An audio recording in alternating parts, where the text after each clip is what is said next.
Kryeministri Edi Rama priti sot në një takim kryetarin e dhomës së përfaqësuesve të Japonisë, zotin Ibuki, i cili ndodhet për një vizitë zyrtare në vendin tonë së bashku me delegacionin parlamentar që e shoqëron.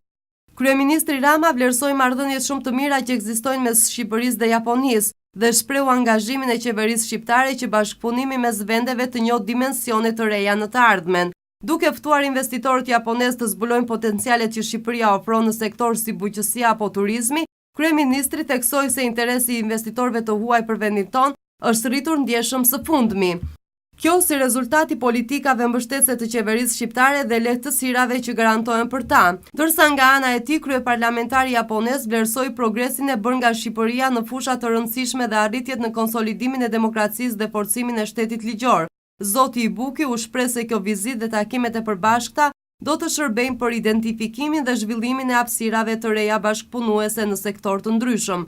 Ai theksoi se Japonia është e gatshme të mbështesë përmes projekteve të përbashkëta në fusha me interes për të dy vendet.